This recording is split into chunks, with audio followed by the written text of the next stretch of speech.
You said you were working late, David. Luna's voice was barely a whisper, yet it cut through the dimly lit restaurant like a physical blow. She stood near the entrance of Laura, the rain soaking through her trench coat, dripping onto the imported tile. David froze, his hand still resting over the hand of the blonde woman across from him, the woman who was laughing just a second ago. Luna, wait. It's not... She didn't let him finish. She saw the intimacy in his posture, the flush on the other woman's cheeks. The betrayal was a sudden, violent cold in her chest. Luna turned, slipping back out into the downpour. She had to disappear. She didn't know the woman holding her fiancé's hand was Chloe, the sister she hadn't seen in 25 years. The rain was coming down in sheets by the time Luna reached her car. Her hands shook violently as she fumbled with the keys. The leather steering wheel felt foreign under her grip as she started the engine. The rhythmic thump of the windshield wipers, the only sound breaking the ringing in her ears. Laura. It was their anniversary spot. 5 years. 5 years of shared coffee mugs, compromised holiday plans, and quiet Sunday mornings, entirely erased by the image burned into her retinas. David's hand over hers. Not a casual touch. The protective, intimate clasp he usually reserved for when she was anxious or scared. She drove without a destination, the city lights bleeding into streaks of neon against the rain-slicked glass. The dashboard clock read 9:14 p.m. By 9:30, her phone started vibrating in the cup holder. David? Mobile? She watched it buzz until it stopped, only for it to start again 3 seconds later. She pulled over into a dimly lit gas station, the flickering fluorescent lights casting a sickly pallor over the interior of the car. Luna picked up the phone. She didn't answer it. She powered it off. She couldn't go back to the apartment. The thought of seeing his shoes by the door, his coat draped over the armchair, made her stomach churn. She needed a place where he couldn't find her, at least for tonight. She needed to breathe without inhaling the scent of his cologne. She pointed the car north, toward a small coastal town she had visited once for a design conference, a place called Oakhaven. It was a 3-hour drive, long enough for the adrenaline to fade and the crushing reality to settle in. The drive was a blur of highway lines and static from the radio. Her mind replayed the scene obsessively. The woman had been beautiful. Long, ash-blonde hair, a soft, rounded face, and a laugh that had seemed light, untroubled. She looked familiar in that vague, unsettling way a stranger in a crowd sometimes does. But Luna couldn't place her. It didn't matter. She was the woman sitting across from David. When she finally pulled into the parking lot of the solitary, weathered motel on the edge of Oakhaven, it was past midnight. The clerk, a sleepy-eyed man in his 60s, didn't ask questions as she paid in cash. Room 114 was small, smelling faintly of bleach and stale ocean air. Luna locked the door, slid the chain into place, and sat on the edge of the stiff mattress. She didn't take off her wet coat. She just stared at the blank television screen, the silence of the room pressing down on her. For the first time since leaving the restaurant, she cried. It wasn't a gentle weeping, but a racking, silent sob that tore at her throat. She had built her life around David. He was the anchor she had found after a childhood marked by instability and loss. The loss she rarely spoke of, the fracture that happened when she was 7. Now, the anchor was gone. Morning brought a pale, washed-out light through the thin curtains. Luna woke up curled on top of the bedspread, shivering. She got up, her body stiff, and walked to the small bathroom mirror. The woman looking back at her was pale, her dark hair a tangled mess, dark circles bruised beneath her brown eyes. She needed a plan. She unpacked the small emergency bag she always kept in the trunk. A change of clothes, basic toiletries. After a hot shower that did nothing to warm the chill in her bones, she walked down to the small diner attached to the motel. The diner was nearly empty, smelling of burnt coffee and fried bacon. She ordered black tea and sat in a booth facing the window, watching the gray waves crash against the rocky shore. Rough night? Luna looked up. The waitress, a woman with kind eyes and a name tag that read Martha, was holding a pot of coffee. "You could say that," Luna managed, her voice hoarse. "Take your time, hun. The tea will be right out." Luna nodded, turning her gaze back to the ocean. She had to figure out what to do with her job, her lease, her life. But first, she had to stay hidden. She needed time to fortify herself before she faced the wreckage. She didn't know that back in the city, the wreckage was already far more complicated than a simple affair. David stood in the center of their apartment, his phone pressed to his ear, listening to the automated voicemail greeting for the 20th time. The silence in the rooms was deafening. Her keys were gone. Her emergency bag was missing from the closet. "Where are you, Luna?" he muttered, rubbing a hand over his exhausted face. He had spent the entire night driving around her favorite spots, calling her friends, trying not to sound panicked. He had told them they had a fight, that she needed space. He couldn't bring himself to say the truth. He couldn't say he was caught at a restaurant with another woman, because it wasn't what it looked like. The knock on the door startled him. He yanked it open, hoping to see Luna, but found Chloe standing in the hallway, looking equally distressed. "Did you find her?" Chloe asked, stepping inside without waiting for an invitation. "No, her phone is off. She took some things. She's gone, Chloe." David ran a hand through his hair, pacing the living room. Chloe sank onto the sofa, pulling her coat tight around herself. "This is a disaster, David. I should never have reached out to you. I should have tried to find her myself." "You couldn't have known," David said, stopping his pacing to look at her.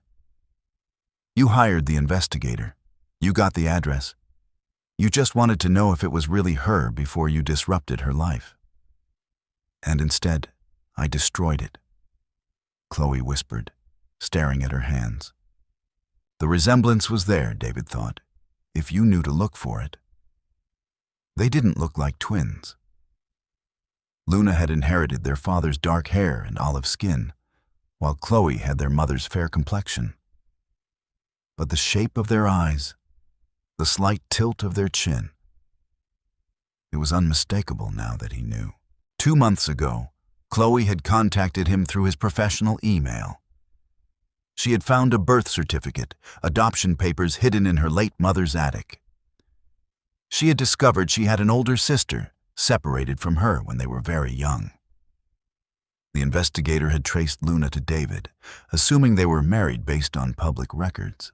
David had met with Chloe out of curiosity, then out of a protective instinct for Luna. He wanted to verify Chloe's story before springing a long-lost sister on Luna, who still harbored deep trauma from her early childhood. They had been meeting to discuss how to tell her, looking over old photographs Chloe had found. Last night was supposed to be the night. He was going to bring the photos home, sit Luna down, and tell her gently. He had met Chloe at Laura because it was quiet, and she had been crying over a picture of them as toddlers. He had reached out to comfort her just as Luna walked in. "She thinks I'm cheating on her," David said, the realization hitting him anew. "She thinks I was having an affair. You have to find her," Chloe said, standing up. Her voice was firm now, urgent. "You have to explain. I can't be the reason she runs away. Not again. I don't know where she would go. She doesn't have family here. Her close friends haven't heard from her. Think, David. Where does she go when she's overwhelmed? when she needs to think. David closed his eyes, trying to sort through 5 years of memories. She liked the park near the museum. She liked the small bookstore downtown. But this was different. This was flight.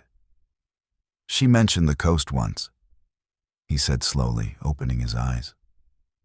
When work got really bad last year, she said she just wanted to drive north until she hit the ocean and stay in a cheap motel where nobody knew her name.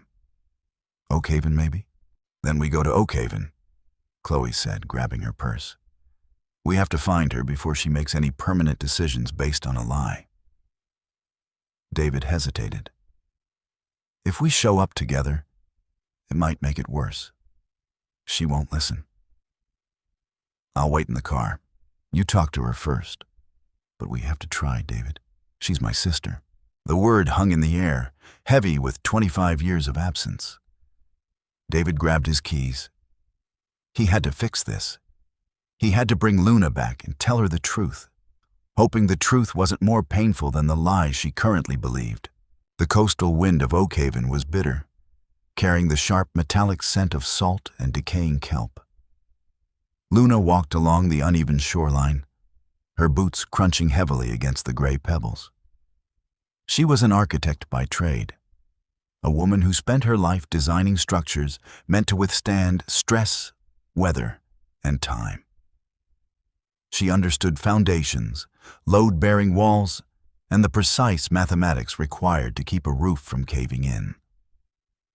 Yet, she had fundamentally miscalculated the architecture of her own life. She pulled her coat tighter against the chill, her gaze fixed on the churning, steely water of the Atlantic. The logic she usually relied upon was failing her. 5 years with David. 5 years of steady, predictable love. He wasn't a man prone to erratic behavior or sudden absences. He was the man who organized their tax documents in color-coded folders and remembered the exact anniversary of the day they adopted their cat. How did a man like that seamlessly weave a completely different woman, a vibrant, laughing blonde, into his life? Her chest tightened. A familiar, terrifying constriction. It was the same panic she had felt as a 7-year-old. Sitting in the sterile waiting room of a police station, her legs too short to reach the linoleum floor. She remembered the flashing red and blue lights painting the living room walls, the hushed, urgent voices of social workers, and the terrifying realization that everything she knew was gone. She had spent 2 decades building a fortress of stability to ensure she never felt that helpless again.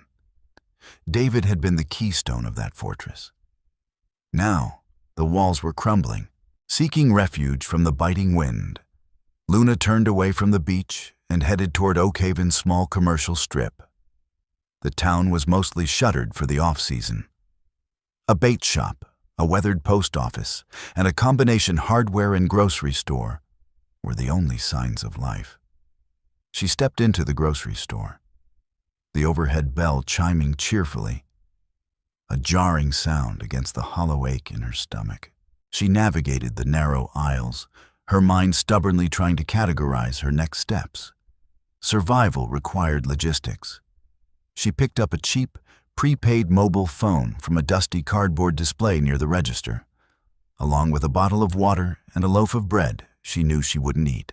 After paying the elderly clerk in silence, Luna retreated to a wooden bench outside the town's tiny public library. Her fingers were numb as she tore open the plastic packaging of the phone. She activated it, the screen glowing weakly in the overcast daylight. She had to secure her livelihood. Everything else could burn, but she would not lose her career. She dialed her managing partner, Eleanor. The phone rang 3 times before connecting. "Eleanor," Luna said, forcing her voice into a steady, professional register. "It's Luna. I'm calling from a different number." "Luna, are you all right? You missed the morning briefing on the Miller account. That's not like you. I have a family emergency." Luna lied smoothly. The irony tasted like ash in her mouth. She had no family. I need to take an immediate leave of absence. Just a few days to sort things out. The Miller files are on the shared drive, and Thomas can handle the structural revisions. There was a pause on the line. Of course. Take whatever time you need. Is there anything we can do? No? Thank you, Eleanor. I'll be in touch. Luna ended the call. Step 1 was complete. She stared at the blank screen for a long time before standing up and walking into the library. The warmth of the building was a brief comfort. She paid $1 to use a public computer for an hour. She needed to transfer funds to a separate account, untangling her finances from David's. When she logged into her email, her breath hitched. Her inbox was a battlefield of desperate attempts at contact. 47 missed calls synced from her main carrier. 12 emails from David. The subject lines felt like physical strikes against her retinas. Luna, please call me. You don't understand. Where are you? It's not what you think. Please, let me explain. You are making a terrible mistake. She stared at the cursor blinking next to his name. The sheer volume of messages was staggering. A tiny, foolish part of her heart wanted to open one, to read whatever lie he had fabricated, just to feel the illusion of his comfort again. But her logical mind rebelled. What could he possibly say? She had seen the intimacy. She had seen his hand covering hers. There was no misunderstanding that level of tender, quiet connection. It was the classic strategy of the guilty, she told herself. Flood the zone with panic, claim a misunderstanding, manipulate the narrative before the victim has time to process the trauma. She wouldn't fall for it. With a trembling hand, Luna clicked the master checkbox. She selected all 12 emails from David. Without opening a single one, she dragged them to the trash. She emptied the trash bin, the digital files vanishing into nothingness. She logged out, pushed the chair back, and walked out into the freezing coastal air, more alone than she had ever been. The highway stretching north toward Oakhaven was a gray ribbon blurring under the relentless assault of a fresh rainstorm. David gripped the steering wheel of his SUV until his knuckles turned bone white, the rhythmic, frantic slapping of the windshield wipers providing a tense soundtrack to the silence inside the vehicle. The dashboard clock glowed an ominous 3:15 p.m. They had been driving for nearly 3 hours, the weather slowing their progress significantly. In the passenger seat, Chloe sat rigidly, her eyes fixed on the deluge outside her window. The heater was blasting, but the atmosphere in the car was suffocatingly cold. The reality of the situation had settled over them both like a heavy, suffocating blanket. Tell me about her, Chloe said suddenly, her voice quiet, barely carrying over the sound of the rain. I've read the investigator's file. I know she's 32. I know she's a successful commercial architect. But what is she actually like?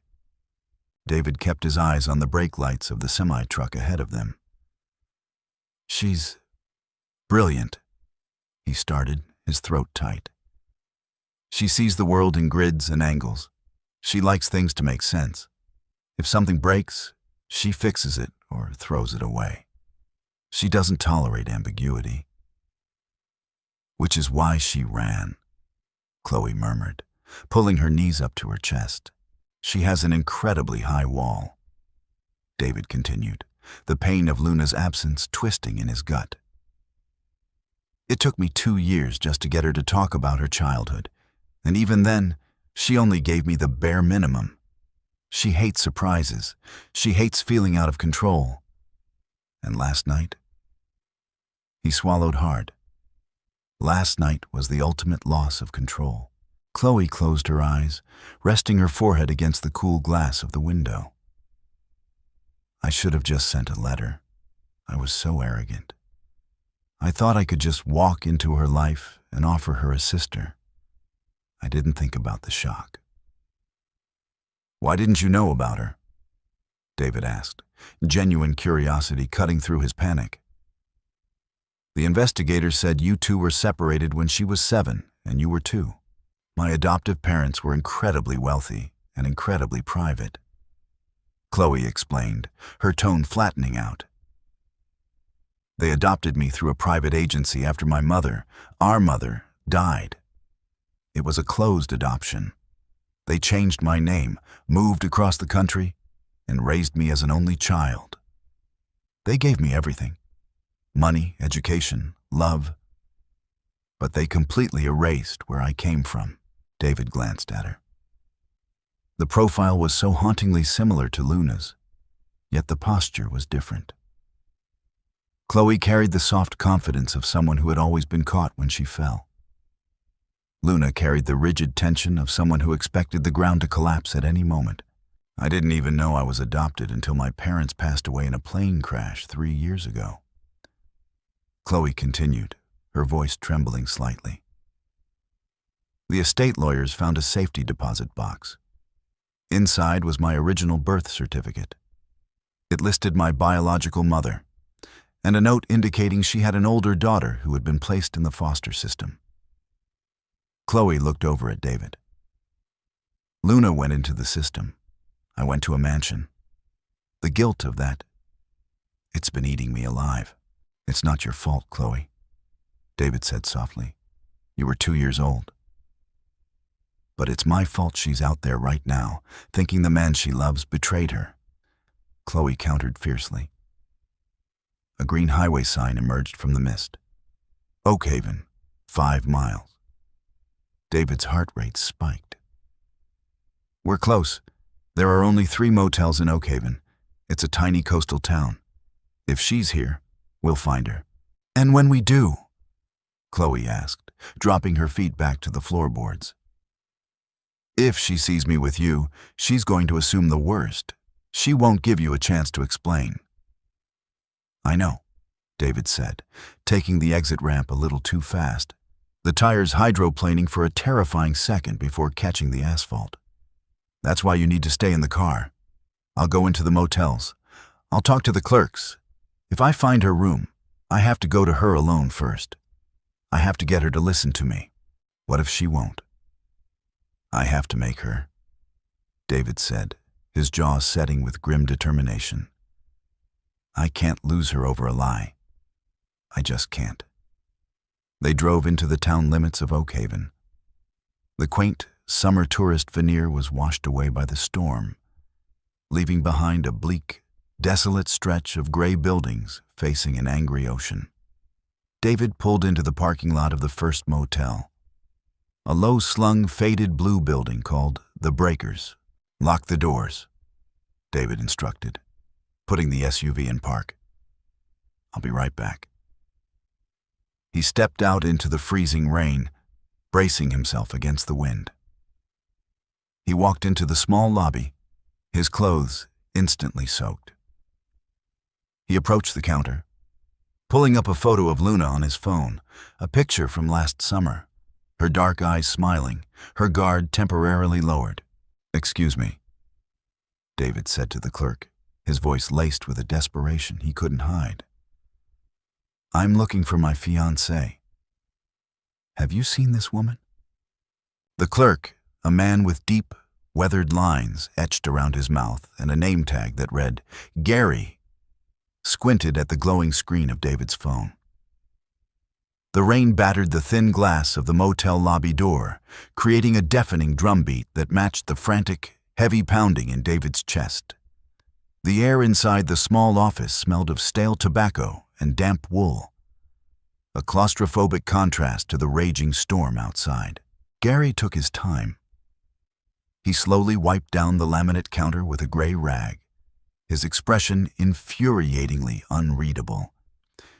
He remembered the woman from the night before perfectly.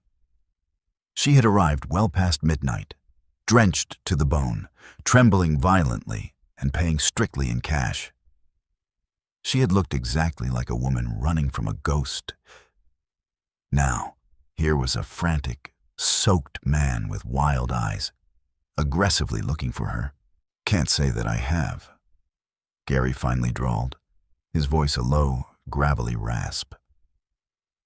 He pushed the phone back across the counter. "Off-season brings a lot of folks looking for quiet. I don't make a habit of memorizing faces, buddy."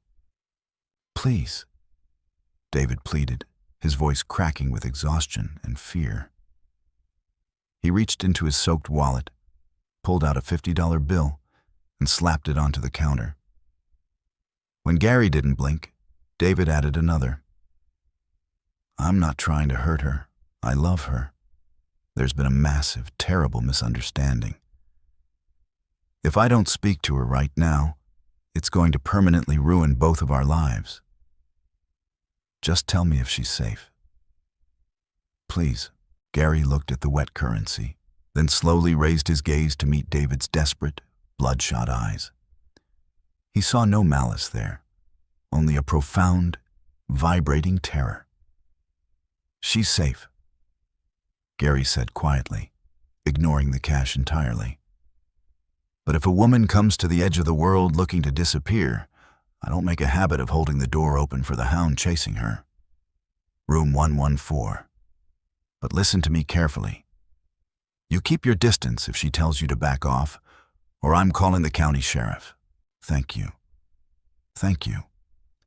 David spun around, pushing his way back out into the freezing, relentless deluge. Meanwhile, a quarter of a mile down the road, Luna was walking back from the town library. She had her hands shoved deep into the pockets of her trench coat, her shoulders hunched defensively. The coastal wind was howling now, whipping the icy rain against her pale cheeks like tiny, stinging shards of glass. She felt remarkably hollowed out. The digital severing was complete. Her finances were secured in a solitary account, her job was on an indefinite pause, and her tracks were effectively covered. Logic dictated that she should feel a returning sense of control, a stabilization of her foundation. Instead, she just felt a vast, echoing emptiness, a structural void where her future was supposed to be. She rounded the corner of the shuttered bait shop, heading toward the faded blue facade of the Breakers. She kept her head down against the biting wind, her heavy boots splashing carelessly through deep, oily puddles on the asphalt. Then, she stopped dead in her tracks. Through the thick gray sheets of rain, parked haphazardly near the illuminated motel office, was a vehicle. A charcoal gray SUV. Luna's breath caught sharply in her throat, a painful, ragged gasp that burned her lungs. Her dark eyes locked onto the license plate, the numbers searing into her brain. DHM824. It was his. The carefully constructed architecture of her escape shattered in an instant. Her mind scrambled for a rational explanation. How? How had he found her so quickly? She had powered off her mobile phone. She had used untraceable cash. No one in the city knew about Oakhaven except a memory surfaced, unbidden and treacherous. A late-night conversation a year ago. A shared bottle of Cabernet, her whispering into his warm shoulder about the overwhelming pressure of her firm. She had told him she just wanted to drive north until the highway ended in salt and sand, to a little town called Oakhaven, where she could just breathe. She had given him the very blueprint to her hiding place. Panic, raw, primal, and suffocating, flared in her chest. She couldn't face him. She couldn't listen to the timbre of his voice, couldn't look at the familiar hands that had so tenderly held another woman's just 24 hours prior. She needed to retreat.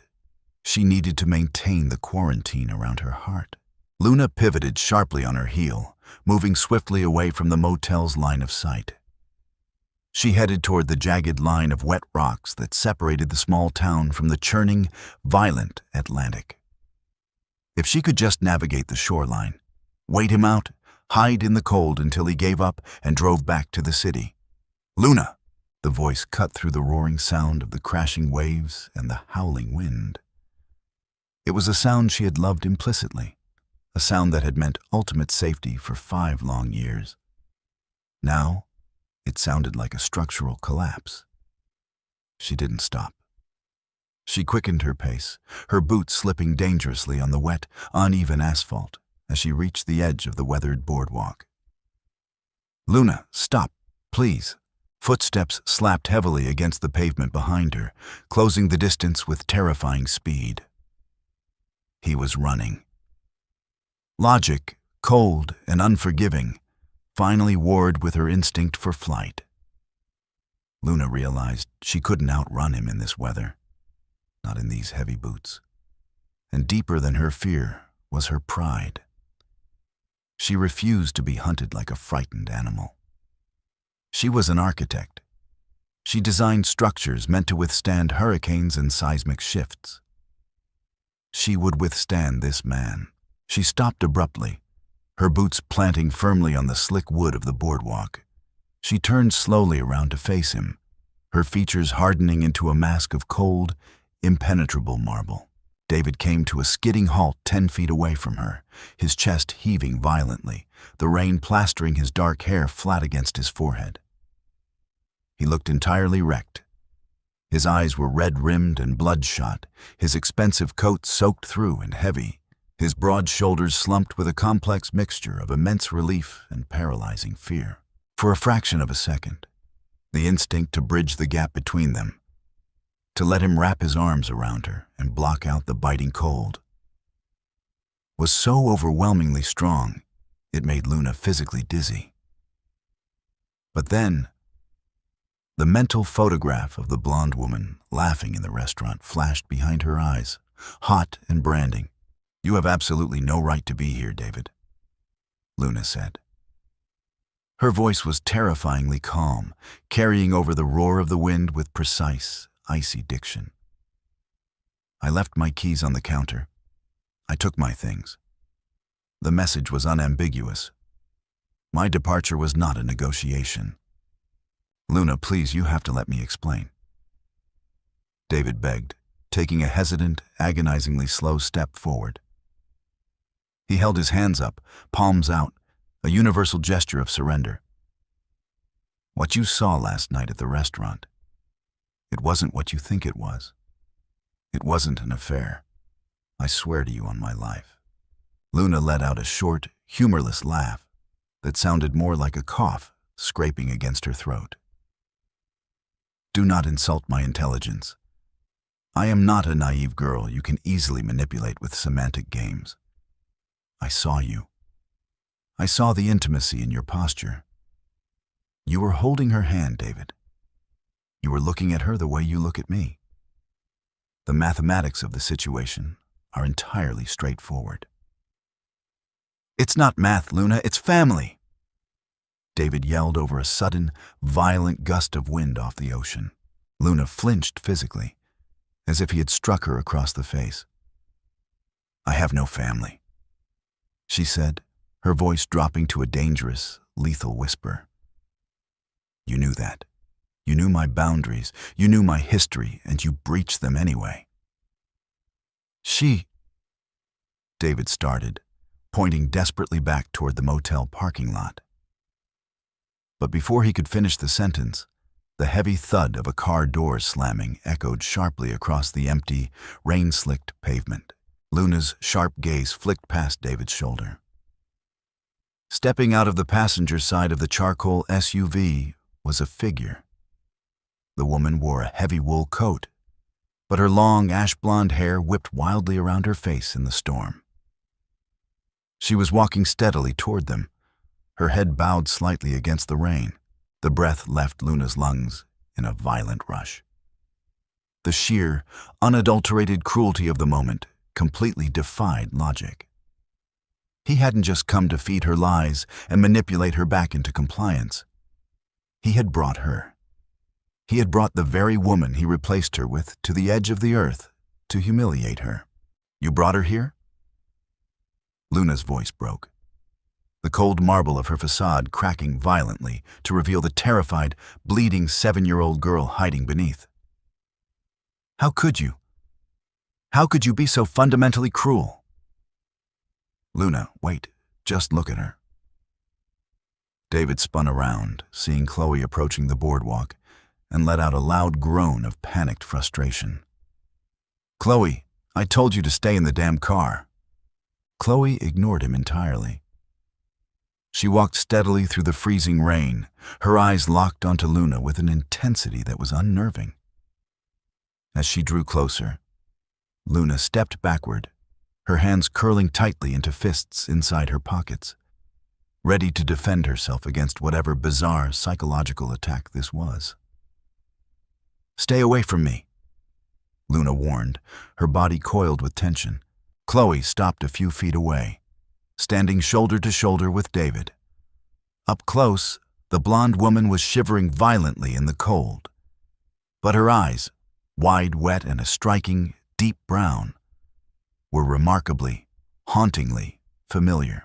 I'm so sorry, Chloe said, her voice shaking badly from the cold and the immense weight of the moment. I didn't want to do it this way. I didn't want to ambush you out here. But he wouldn't stop driving until we found you, and I couldn't sit in the car and watch him lose you because of me. Luna stared at her, the gears of her brilliant, analytical mind grinding to a painful halt. There was something profoundly unsettling about the way this woman was looking at her. It wasn't the look of a victorious mistress. It wasn't pity either. It was the look of a ghost desperately seeking absolution. Who are you? Luna demanded, the words tasting like copper in her mouth. Chloe took a trembling, deep breath, reaching a pale hand into the deep pocket of her coat. She pulled out a small, water-damaged square of paper. A photograph.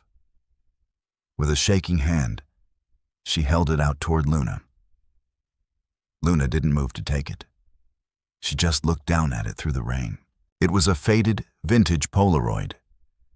2 little girls sitting on a braided rug in a dimly lit room. One with dark, serious eyes and dark hair, holding fiercely to the hand of a smaller, blonde toddler with a bright, untroubled smile. My name is Chloe, the woman whispered, a tear escaping her eye and mixing with the rain on her cheek. My adoptive parents called me Chloe, but my birth name was Maya, and you used to hide me in the hall closet when the social workers came, because you promised our mother you would never, ever let them take me away. The world tilted violently on its axis. The roar of the Atlantic Ocean faded into a high-pitched, ringing static in Luna's ears. The solid concrete beneath her boots suddenly felt like it was dissolving into nothingness. She looked slowly from the faded photograph, up to the blonde woman's familiar brown eyes, and then to David, who was watching her with an expression of pure, agonizing heartbreak. Maya, Luna breathed out, the name feeling simultaneously foreign and sacred on her tongue.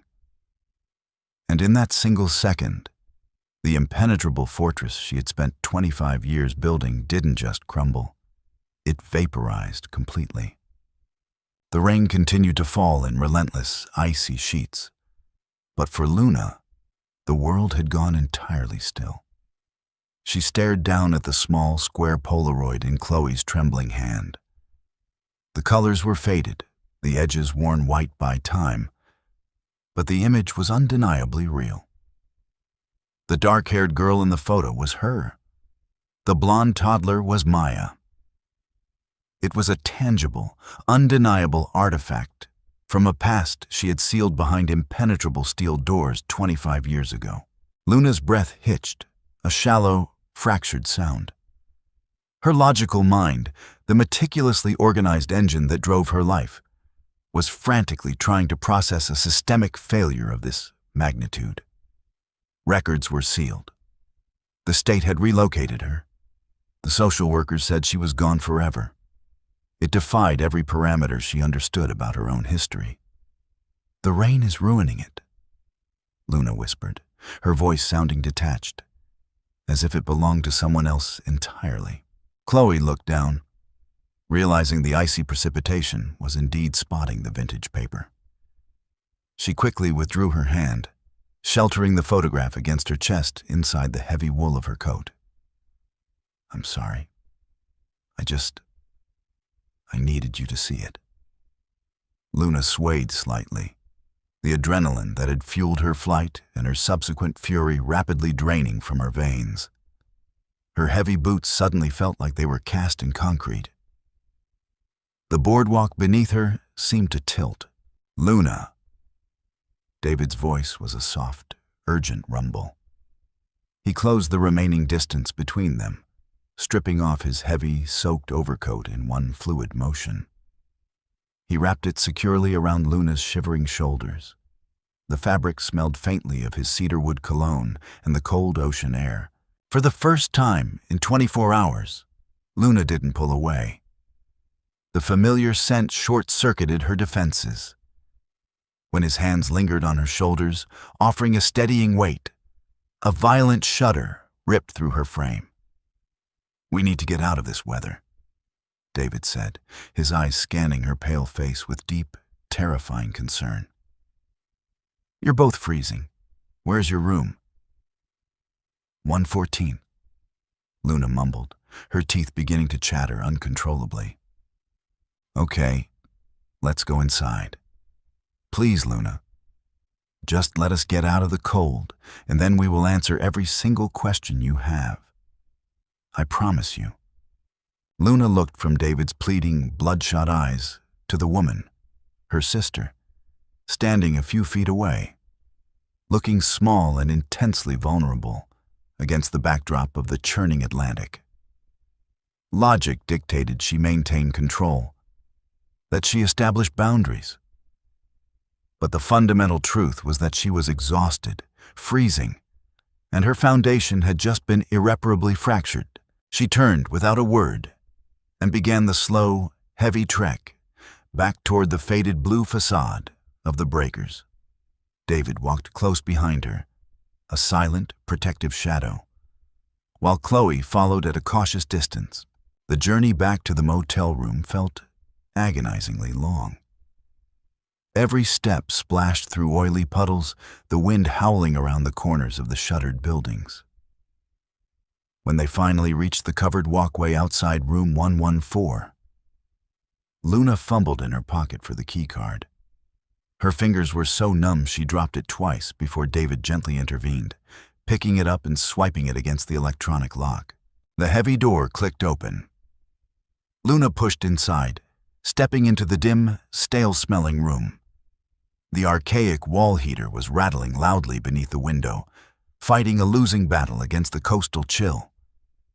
Luna walked mechanically to the small, round table near the window and sank into one of the stiff vinyl chairs. She pulled David's wet coat tighter around herself, her eyes fixed on the textured pattern of the cheap carpet.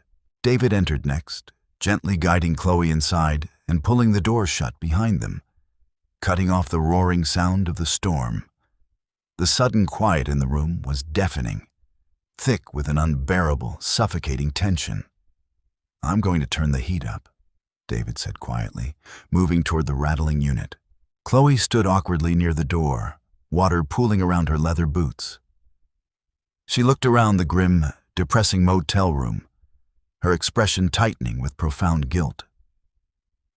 "I shouldn't have ambushed you like this," she said softly. "I told him it was a terrible idea. I panicked when you ran." Luna slowly raised her head. The numbness was receding, replaced by a sharp, prickling awareness. The woman standing before her was an absolute stranger. She had the expensive haircut, the tailored clothes, and the polished cadence of someone raised in extreme privilege. There was absolutely nothing connecting this woman to the terrified, barefoot toddler Luna had once hidden in a cramped, dark closet. "How?" Luna asked, her voice raspy but gaining strength. She looked directly at David, bypassing Chloe entirely. "If this is true, If she is who she says she is, how long have you known? When did the mathematics of this begin? David stopped adjusting the heater and turned to face her. The guilt on his face was absolute, stripping away any defense he might have prepared. 2 months, Luna. She contacted me through my firm's public email directory 2 months ago. Luna flinched as if she had been physically struck. 2 months? You sat across from me at the dinner table. You slept next to me. You helped me pick out tile for the kitchen renovation. And for 60 days, you knew my dead sister was alive. She wasn't dead, Luna. You knew she was adopted. To me, she was gone. Luna's voice suddenly shattered the quiet of the room, echoing sharply off the thin walls. She stood up, the oversized coat slipping from her shoulders. She was erased. The system swallowed her whole. I spent a decade in foster homes grieving a ghost. And you kept this from me? I was trying to protect you. David argued, his own voice rising in a desperate plea for understanding. You know how you are with your past, Luna. You have it locked in a vault. If I came to you and said, "Hey, your sister is alive and wants to meet you," you would have spiraled.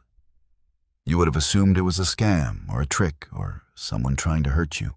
So you decided to verify her yourself, Luna said, her analytical mind immediately grasping the architectural framework of his deception.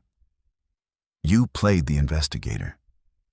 You met with her behind my back to ascertain if she was a structural risk to my life. Yes, David admitted, running a hand through his damp, dark hair. I met with her 3 times. We looked at the documents she found. We looked at the photos. I needed to be absolutely, unequivocally certain it was real before I detonated the bomb in your living room. Luna stared at him, her chest heaving.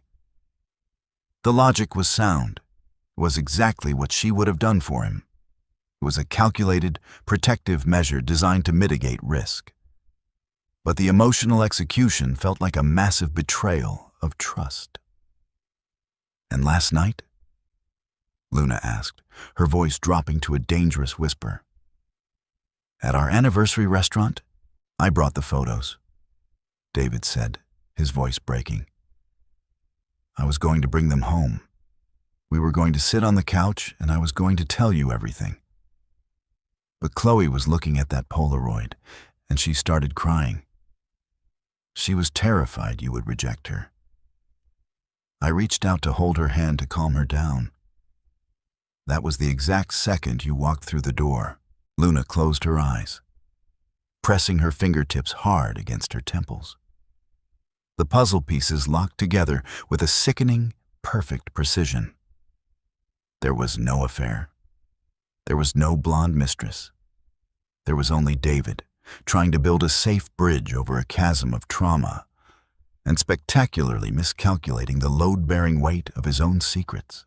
The silence that followed David's confession was heavy and oppressive, broken only by the mechanical hum of the struggling wall heater. Luna kept her eyes closed, retreating briefly into the dark, familiar architecture of her own mind.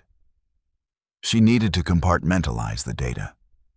She needed to separate the sting of the perceived infidelity from the massive, terrifying reality of the woman standing by the door. When she finally opened her eyes, she looked at Chloe. Really looked at her. Beneath the wet, expensive wool and the designer boots, the woman was trembling. Her brown eyes, Luna's eyes, their father's eyes, were wide with a quiet, devastating fear. She looked like someone waiting for a judge to hand down a life sentence. You hired a private investigator, Luna stated, keeping her tone flat, void of the roiling emotions threatening to drown her. It wasn't a question. It was an extraction of facts. Chloe nodded slowly, stepping slightly further into the room. After my adoptive parents died in a plane crash 3 years ago, The estate lawyers found a safety deposit box. My parents were wonderful people, Luna. They really were. But they were obsessed with a clean slate. They changed my name. They erased Maya. But they kept my original birth certificate in that box, along with a single letter from the adoption agency mentioning an older biological sibling who remained in state care. Luna felt a cold knot form in her stomach. You grew up wealthy? I grew up incredibly privileged. Chloe corrected softly, refusing to look away. Private schools, European vacations, a trust fund. I had everything. She paused, her throat bobbing as she swallowed hard. And then I found out that while I was taking horseback riding lessons, my older sister was bouncing between group homes. You couldn't have known, Luna said, the words slipping out automatically. It was a defense mechanism. She didn't want this woman's pity. You were 2 years old. Logic doesn't erase guilt, Luna, Chloe replied. The counter-argument was so swift, so sharply delivered, that Luna physically recoiled. It was exactly the kind of intellectual parry Luna herself would use. David watched the exchange, leaning against the cheap dresser, his arms crossed defensively over his chest. He saw the microscopic shifts in Luna's posture. He saw the moment she recognized her own fiercely intelligent cadence in her sister's voice. I hired the investigator to find you, Chloe continued, her voice steadying. It took a year. You changed your last name when you emancipated yourself at 18. But he eventually tracked your architectural licenses. He found your firm, and through public property records, he found David. Why approach him? Luna challenged, crossing her arms to mirror David's protective stance. If you wanted me, why go to my partner? Because the investigator's file also included a psychological profile, Chloe admitted, a flush of embarrassment rising on her pale cheeks. It noted you were intensely private, that you had no social media footprint, that you lived a highly structured, guarded life. I was terrified that if a stranger walked up to you on the street and claimed to be your dead sister, you would call the police and vanish. She's not wrong, David interjected softly from the sidelines. You would have bolted, Luna. You bolted last night over a misunderstanding. Luna shot him a glacial glare. Do not use my trauma to justify your deception, David. The outcome does not validate the methodology. David absorbed the reprimand, bowing his head slightly. He knew she was right. He had crossed a boundary, playing God with her reality because he thought he knew better. Luna turned her attention back to Chloe. She studied the blonde woman's face, tracing the lines of her jaw, the shape of her brow. The faded Polaroid felt heavy in Luna's memory. She remembered the smell of the dusty carpet in that final foster home. She remembered the way little Maya used to cling to her shirt, terrified of the loud noises the older kids made. What do you want? Luna asked, her voice cracking for the first time. The ice was fracturing. You have your trust fund. You have your life. Why detonate mine? Chloe took a tentative step forward, closing the distance between them until they were only a few feet apart. She didn't reach out. She seemed to instinctively understand that touching Luna would be a catastrophic mistake. Because I am completely alone in the world, Luna, Chloe whispered, a single tear spilling over her lashes. My parents are gone. I have money, but I have absolutely no foundation. I have no history. I have no blood. She looked deeply into Luna's eyes, the shared genetic code flashing between them like an electric current in the dim room. I don't want your money, and I don't want to disrupt your life. I just wanted to know if my big sister ever made it out of the dark. The words hit Luna with the force of a physical blow. The air rushed out of her lungs. The pristine, solitary fortress she had spent 25 years building didn't just crumble. It dissolved into ash. She stared at the beautiful, wealthy stranger standing in the cheap motel room, seeing past the designer clothes to the terrified 2-year-old girl who just wanted to be safe. Luna's hands dropped to her sides. She looked over at David, who was watching her with an expression of profound, agonizing hope. Then she looked back at Chloe. "I made it out," Luna said, her voice a barely audible, broken whisper. "But I had to leave a lot behind to do it." "I know," Chloe breathed, her own shoulders slumping in relief. Can we sit down? Can we just talk?" Luna looked at the 2 cheap vinyl chairs, then at the small, lumpy bed. The architecture of her reality had entirely shifted. The foundation she thought she knew was gone, replaced by something wild, unpredictable, and terrifyingly fragile. "Yes," Luna finally said, her voice shaking. "We can sit down." Luna took the chair nearest the window, the rattling heater warming the damp wool of David's coat still wrapped around her shoulders. Chloe sat on the edge of the lumpy mattress, her hands folded tightly in her lap.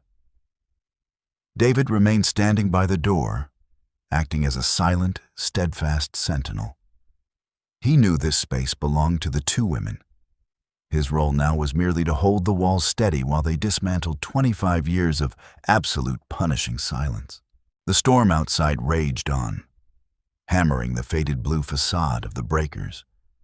But inside room 114, the atmosphere had shifted from volatile to a fragile, tentative calm. "The letter?" Luna began, her voice steadying as she leaned into her pragmatic, problem-solving nature. "You mentioned a letter from the agency. What exactly did it say?"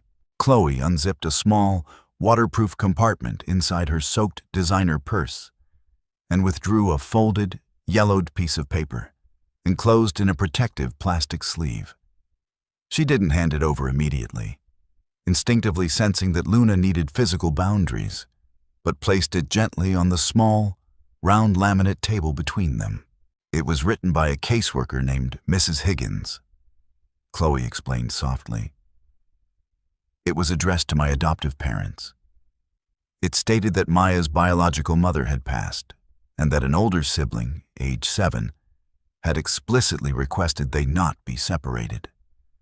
But because of the age gap and my marketability as a healthy toddler, they split us up. The state deemed it in my best financial and developmental interest to be placed in a single-child home." Luna stared at the reflective plastic sleeve. Mrs. Higgins. The name hit her like a physical blow. She remembered the overwhelming scent of floral perfume, the loud clicking heels on hardwood floors, the metal clipboard that dictated the end of her world. A ghost of a memory surfaced. Luna, 7 years old, screaming until her throat bled as they carried the crying blonde toddler down the front steps of their final foster home. "I promised her," Luna whispered, the devastating memory cracking her composed exterior. She looked up, her dark eyes shining with sudden, unshed tears. "I promised our mother before she got sick. I told her I would guard you. When they took you, I thought I had fundamentally failed. The logic of a 7-year-old is brutal, Chloe. I internalized the systemic failure as a personal one. I built my entire life to ensure I would never be responsible for someone else's safety again." Chloe reached out, her fingers hovering just inches from Luna's arm before she carefully pulled them back. "You didn't fail. You were a child in an impossible system. You kept me safe for as long as you could. And now, I'm safe. I'm okay." Luna absorbed the data. It was true. The woman sitting across from her was healthy, highly educated, and immensely privileged. The tragedy was not in Maya's outcome, but in the agonizing void left behind. The mathematics of their separation had yielded a solitary, walled-off existence for Luna. But it had granted Chloe a life of absolute security. It was a terrifying, beautiful paradox. Luna slowly turned her gaze to David. He stiffened slightly, bracing himself against the doorframe. "My analytical framework relies on total transparency, David," Luna said, the tone professional, yet laced with profound, bleeding vulnerability. "When you obscure variables, you corrupt the entire formula. I built my life with you because you were the one constant I could invariably trust. When I saw you holding her hand, the formula collapsed." "I know," David said, stepping away from the door, his voice thick with heavy remorse. He moved to the second vinyl chair, sitting down so he was precisely at eye level with her. "I was arrogant, Luna. I treated your trauma like a fragile glass structure that I had to carefully navigate around, instead of trusting the incredibly strong woman who actually built it. I wanted to hand you a perfect risk-free reunion. I was terrified that if I just told you the truth, you would bolt before we could verify it. You were attempting to stress test the foundation before letting me walk on it," Luna summarized, flawlessly translating his emotional intent into her familiar architectural lexicon. "Yes," David breathed, leaning forward, his elbows resting heavily on his knees.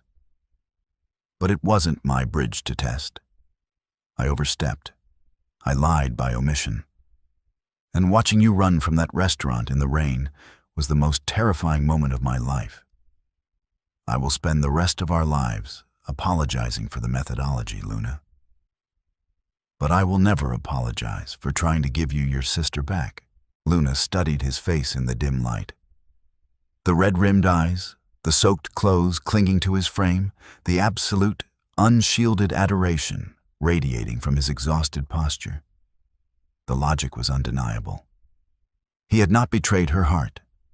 He had desperately, foolishly tried to protect it from a potential shock. It was a massive, incredibly human miscalculation. But the intent was rooted in a profound, sweeping love. Luna let out a long, shuddering breath. She uncrossed her arms, letting the heavy wool of David's coat fall open slightly. It was a microscopic shift in body language, but to David, it was as loud as a siren. He reached out, his hand trembling, and gently rested his palm over hers on the laminate table. Luna didn't pull away. She slowly turned her hand over, interlacing her fingers securely with his. The physical contact was intensely grounding, a familiar, steadying warmth seeping back into her freezing skin. The foundation was cracked, yes, but it was not destroyed. It could be reinforced. It could be redesigned. She looked back at Chloe, who was watching them with a tearful, radiant smile. "I don't know how to be a sister," Luna admitted, the stark honesty ringing clear in the quiet room. "My interpersonal architecture is designed for a strict maximum occupancy of 2. This is going to require an entirely new blueprint." "We have time," Chloe said gently, a genuine, luminous smile breaking through the heavy shadows of the room. "We have the rest of our lives to draw it up. Together." The wind howled against the thin glass of the motel window, the coastal storm raging with undiminished fury. But inside, the oppressive cold had finally broken. Luna sat between the man who loved her enough to risk everything, and the sister who had crossed a lifetime to find her. The walls of her solitary fortress were coming down, and for the first time in 25 years, she wasn't afraid of the open space.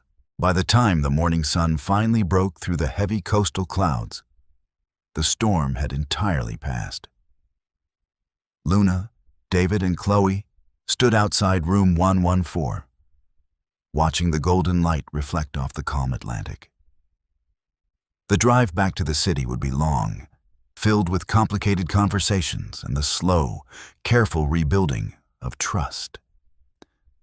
But as David placed a gentle hand on Luna's back, and Chloe offered a timid, hopeful smile, Luna knew her meticulously guarded life had been forever altered.